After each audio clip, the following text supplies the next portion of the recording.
Hello and welcome to today's tutorial. My name is Joseph. I will be covering the creation of a mobile device D-pad. So today's tutorial is going to get a little complicated. I'm going to try to keep it as simple and as quick as possible, but this one's going to require some slave master programming. So it does get a bit tricky.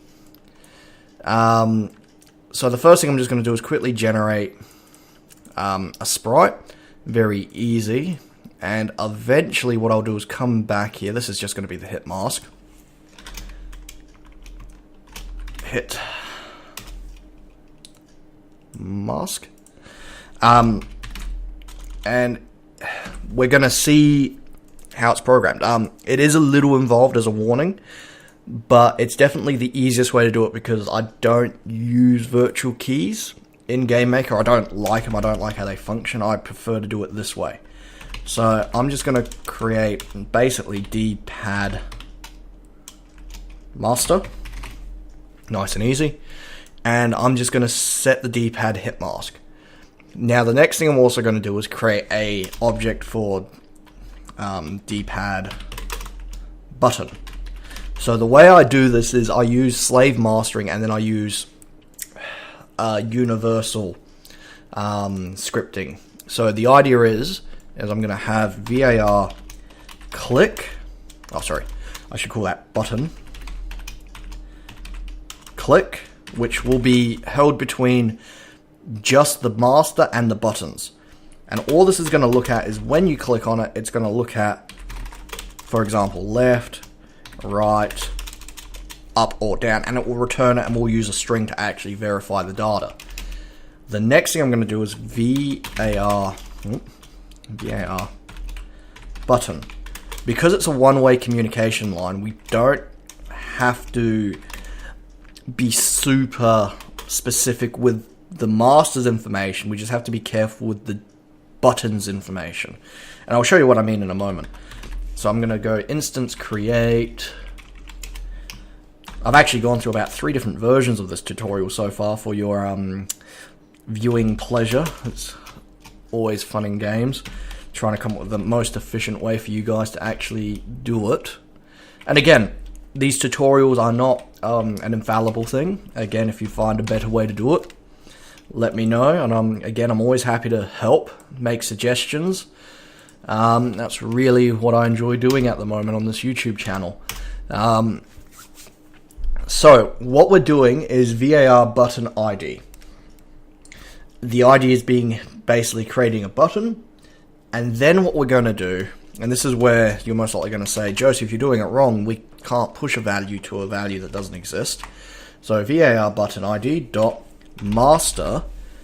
Oops, sorry, that should be var master ID. So you're saying that doesn't exist yet, and no, it doesn't. But in the way that GML is programmed, which is C++ from my memory, you can actually use that dot to indicate to push a value somewhere, so long as you have the ID and the value you're pushing to. So if I go ID, so that ID means it's pulling the master's ID. Then I'm going to take this information and I'm actually going to push it into this button, and I'm actually going to create button ID equals 0, because I don't need to return an ID yet. Easy. The next thing I'm going to do is set a sprite for it, nice and easy, and I'm actually going to move it 32 up. So when I create this one, it's 32 up.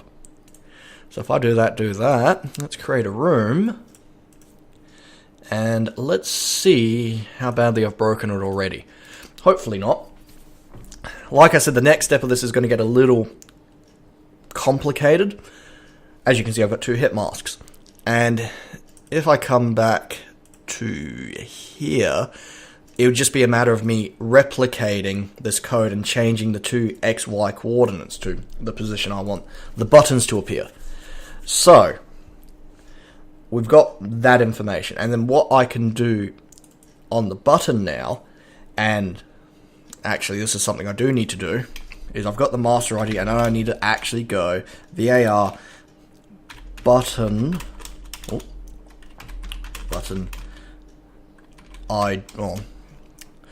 click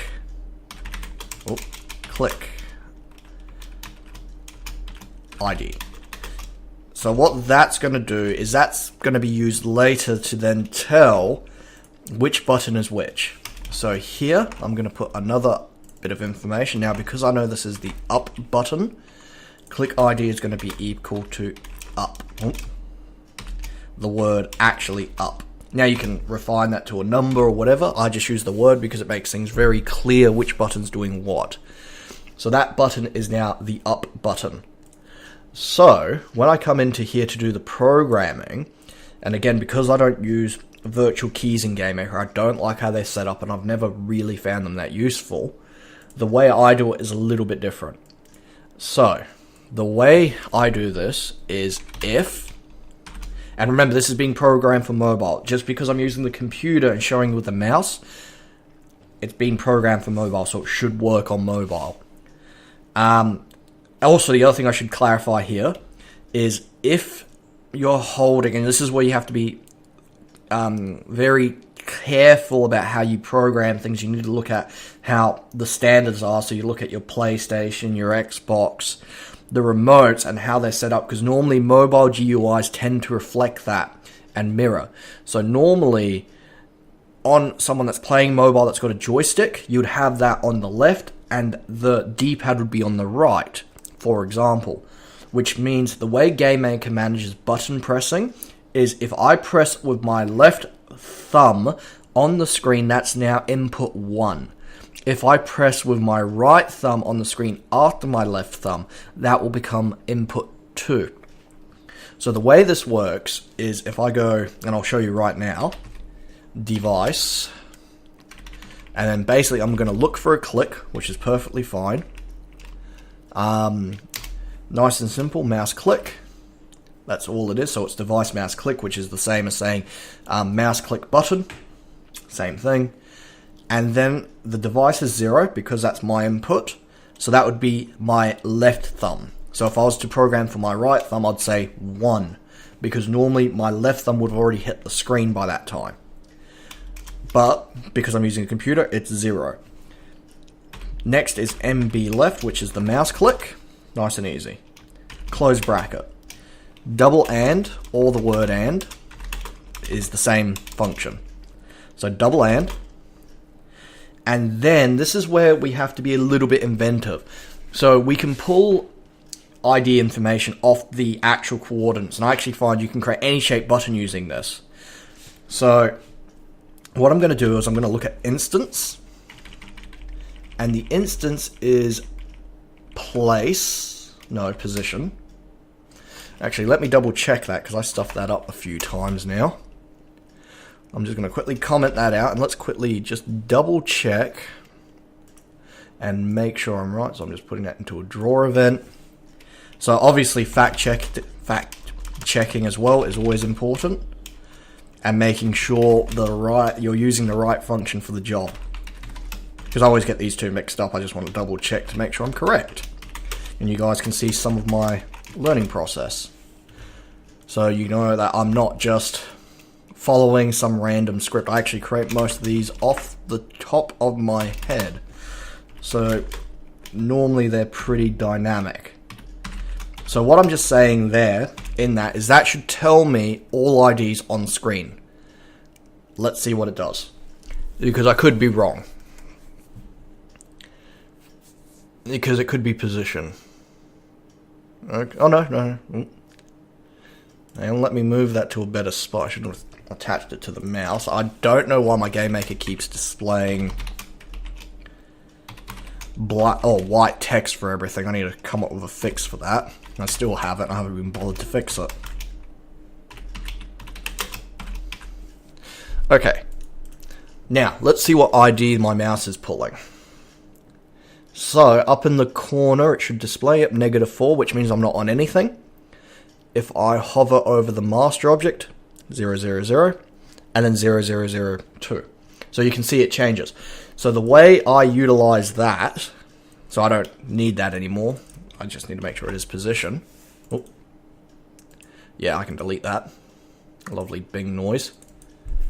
So in here, we come back and we've got the device, mouse, check button, click MB, and then the next step to this is instance position, and this is where it's important. So we're going to pull more device data because device is talking to the actual positioning, and we're going to take device X, and again important, it's 0 because it's looking at the thumb or the finger click on screen.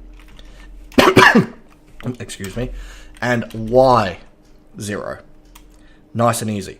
And again, we're going to say all objects, and this is where it's a little bit different. We're actually going to tell it that it's going to look for is equal to ID of itself. So that's its own ID, which means this click will only work if you click on the button on the screen and its ID from the mouse's X and Y is married up to its own information. So this is how I get around the whole virtual keys. This is a much more powerful way to create a clicking system, in my opinion. And all I'm going to do, and you're going to see just how simple this is, I'm going to take master ID and click ID. I'm going to come down here, and all I should need to do is very easily is say is equal to up. That is it. So that means I've passed the word onto basically the master, which then we can build the function off of. Now the other thing I'm going to do is we need a way to clear that, and I'll actually do that in the master now thinking about it. Now I'm just going to double check to make sure I've used the right value, or have I stuffed it up? Oh, no, I did stuff it up. Silly me. And this is why we double check everything. So this is actually what I need. Ah, now I remember what it... Yep, that makes sense. Silly me, I was making easy programming. So button click ID is equal to... Well, the master sets that, so that's actually the word up.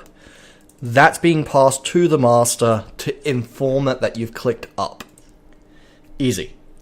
So now if I go to the master, and I'm just going to draw some text to, again, let's prove it works, because again, I don't want to just say it works and not show you guys, because that's not really fair.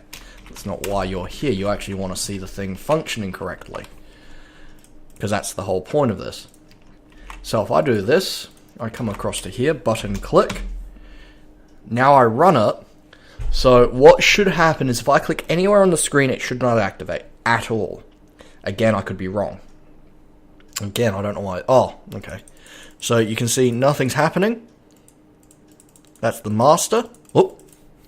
And I went over and clicked on the actual up button. Let me try that again without accidentally clicking on the up button. So, oh, okay, apparently that is the up button. What's the master doing then? Oh, right, because I'm drawing. Silly me. So it works. You can see when I click on it, it's working. So if I go here, and I'm just going to quickly come back to the sprite here, and I'm actually going to set 2 more sprites. Bam, bam. Again, these aren't going to be very pretty because it's just a very quick. So that's my center. This one here is going to, and this is important, make sure to always fill in for your button, because we're using the index sprite basically to, we're basically utilizing hit markers. That's the idea. Oh, this is going to be a very horrible button. I've not done this very well. But it doesn't matter because that's not the purpose of this. So I've got a very horrible looking up arrow. And all I'm going to do for this is here, I'm going to come back. I'm going to go draw sprite. Literally nothing fancy at all. Right, if I spell it right. Ah, I rhymed. That's not good. D-pad. Oh, right, I used capitals, didn't I? D-pad. ID 1, because this is the center. At X, Y. Done. Gotta copy that. and I'm going to go to button, and in here I'm going to, that's a step event. In here in the draw event, I'm going to place this, but I'm going to go VAR having a brain fart, sprite 0, 0. Oh no, don't even need to do that, sprite index. And then all I'm going to do is tell the master when it creates this object, it's also going to set a sprite index to the correct index required to use. Easy. So, if I come back here, one last command to give. Index is equal to 3 or 2? I think it's 2. From my memory. I don't even know, it was like 2 seconds ago. Now let's see what it's done. So, that's simple slave mastering. Oh, and it didn't do it quite right. My luck as usual. Make sure it works first. That's the master, that's fine. What's the D-pad done? VAR sprite index. Oh, I know why. See how I missed the passing on of the value? So that goes right there. Now it should pass on the information to the actual master. Oh, sorry, the slave. Easy. So, now if I come along here, and I was to copy that, rotate 90 degrees, copy that, rotate 90 degrees again, copy this, rotate again, I should be able to create the whole D-pad without too much more bother than literally copying this. Once. Well, actually, I'll do it one step better. Up.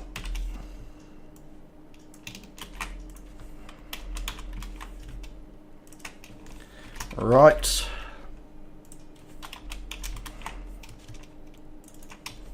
Down. And left. So, I now have the same bit of code repeated 4 times. But what I'm going to do is increment each of these very quickly, 5, and change each of these to the correct response. That's right, down, and left. Nice and easy. So, I now should be able to have a full functioning D-pad pretty quickly. Nice and easy, not too much fuss. Oh, right. Other thing I did forget. Do need to change the positioning. So that doesn't need to be there, but that does need to be minus 32. That needs to be plus 32. And then that needs to be plus 32 as well. Okay, let's try that again. Basically all the objects spawned on top of each other because I didn't change the XY positions. Oops. Ta-da! Although I got 2 of them mixed around. But if I click on them, so if I click on that, it's down. If I click on that, it's right, which obviously needs to go on the opposite side. That's left, and that's up, and you can see how it changes. So we've got a few little extra things we need to do. First, I should most likely fix my stuff around with left and right, which is an easy fix. It's just changing a plus symbol to a negative and a negative to a plus. Easy.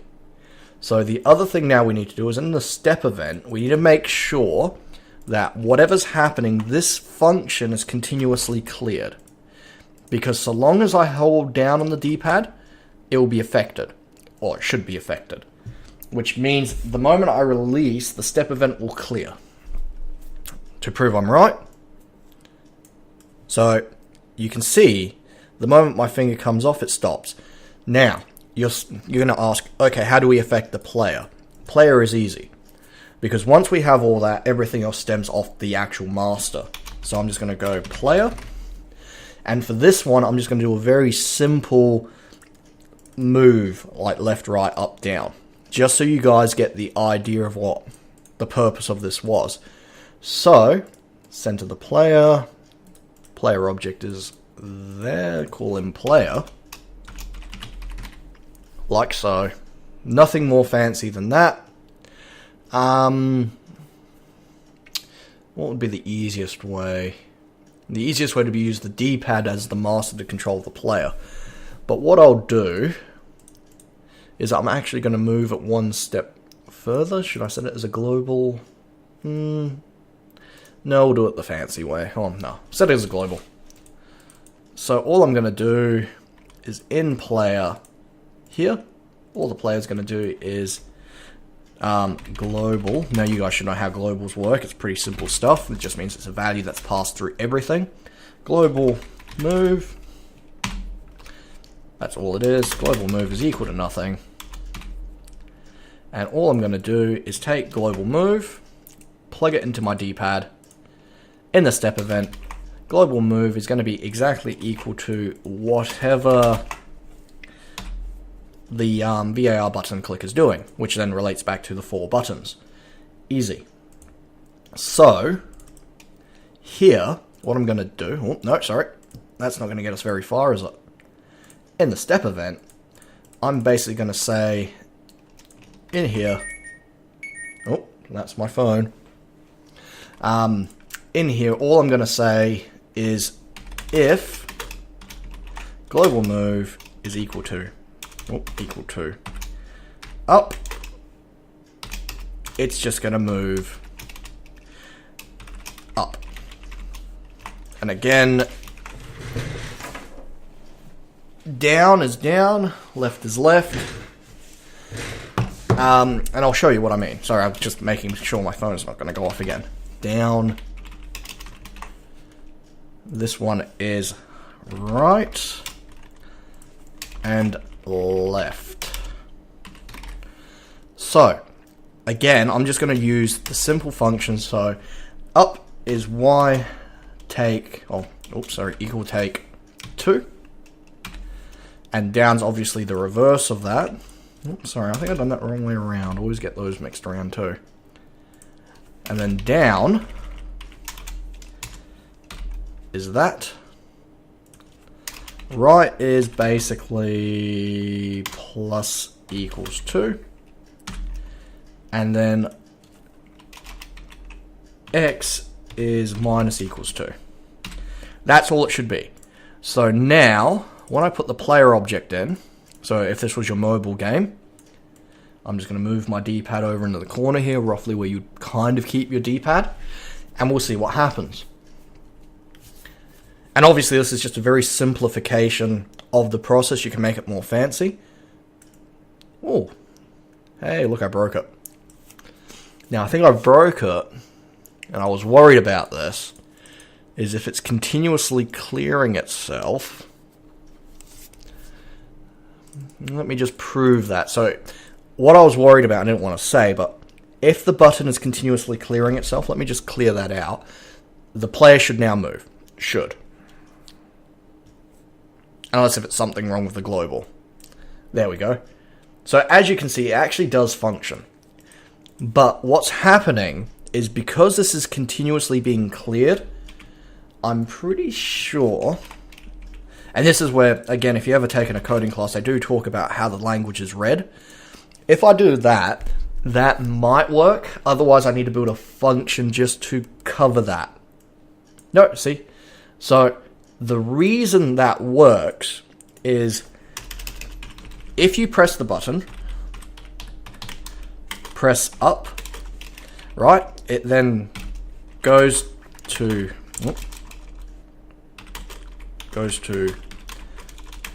master.